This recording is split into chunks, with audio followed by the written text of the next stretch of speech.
J'ai commencé le sauvetage au début de la saison de la migration, au début du mois de mars. Je suis montée plusieurs fois et aujourd'hui, c'est la première fois que j'ai vu une grenouille.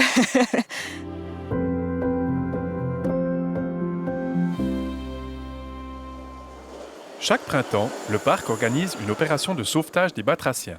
Pour la 3e fois, il a lieu au col de la Givrine. On arrive tôt le matin et on contrôle des barrières, des seaux qu'on avait construits au début de cette action pour voir s'il y a des grenouilles, des autres espèces d'amphibiens qui se sont arrêtés pendant la nuit. La barrière évite justement que des animaux traversent la route et se font écraser. Et puis nous, tous les matins, on vient, on ramasse les seaux, on prend les grenouilles, on les fait traverser et puis on ramène les seaux et puis voilà. Donc c'est vraiment les aider à traverser la route, éviter qu'ils se fassent écraser et puis leur permettre de se reproduire ici, quoi.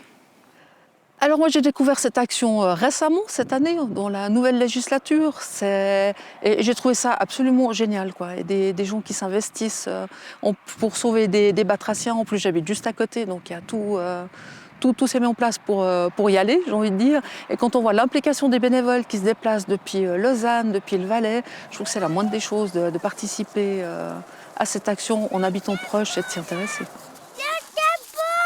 Alors nous sommes sur le pâturage de la Givrine, qui est sur le territoire de la commune de Saint-Sergue, propriété de la commune de Givrin. Au niveau du sauvetage des batraciens sur cet endroit où la route internationale passe à côté, quand on voit le nombre d'animaux qui se sont fait écraser sur cette route, la commune de Givrin soutient à 100% cette action. Si on pouvait concevoir un crapaud-duc, ce serait absolument fantastique. Donc dans l'hypothèse qu'il y aura des travaux ces prochaines années, ce serait bien de l'envisager, au moins d'y penser et voir si c'est possible ou non. La traversée de la route sous voie, je pense que ça c'est pas trop compliqué. Après c'est les rails du train d'Union Saint-Sergue. Après à voir si c'est faisable ou pas, mais ce serait absolument génial de pouvoir mettre ça en place. Les difficultés rencontrées, il y en a. C'est surtout les aléas climatiques en fait. Enfin, c'est vrai que y a des fois où on vient, il fait trop froid. Il y a même des fois où on vient, il y a 1 mètre de neige qui est tombé sur les seaux, sur les barrières, et puis du coup on doit les déneiger. Enfin, franchement c'est la seule difficulté. Après ça reste hyper simple, hyper accessible. En plus on est très bien soutenu dans notre démarche. On a eu une petite formation pour apprendre à les déterminer. Donc c'est vraiment c'est hyper accessible, quoi.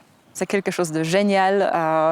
On peut vraiment faire une différence, même si, comme je dis, à une petite échelle, c'est vraiment quelque chose qui va affecter la population. Aujourd'hui, il y a en Suisse, d'après la liste rouge, il y a 70% d'espèces d'amphibiens qui sont menacées. Donc c'est juste énorme. C'est un chiffre qui est 2 fois plus grand que la moyenne européenne.